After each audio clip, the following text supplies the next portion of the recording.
cette deuxième vidéo sur les émotions, je vais vous parler de la peur, de la culpabilité et de la dévalorisation. Tout d'abord, la peur.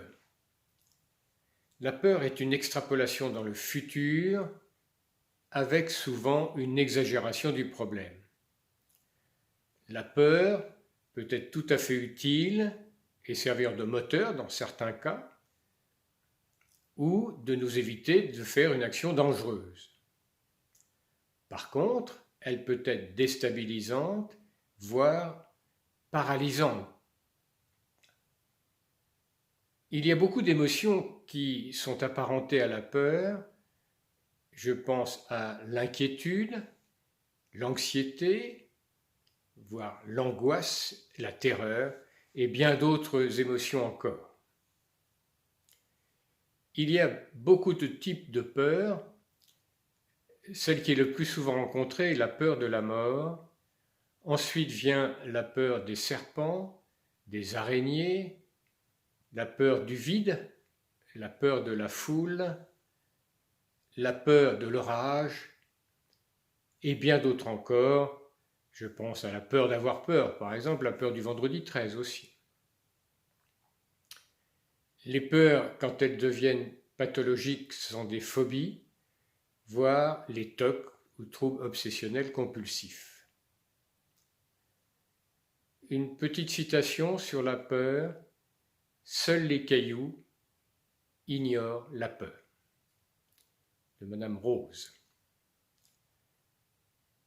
La deuxième émotion que j'évoque dans cette vidéo est la culpabilité.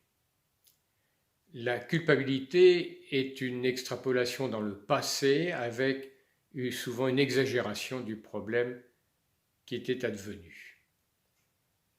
La culpabilité est une remise en cause de ce que l'on a dit ou ce que l'on a fait précédemment. Elle est déstabilisante et elle peut nuire au présent.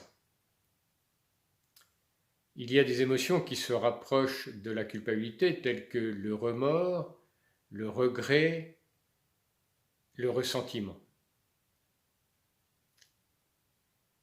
J'aime dire cette phrase quand on parle de culpabilité.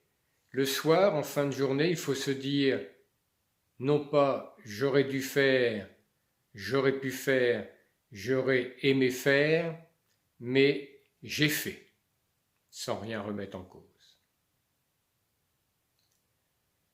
La troisième émotion que j'évoque dans cette vidéo est la dévalorisation. La dévalorisation est une extrapolation dans le passé, mais aussi dans le futur, avec exigence par rapport à soi et souvent exagération du problème.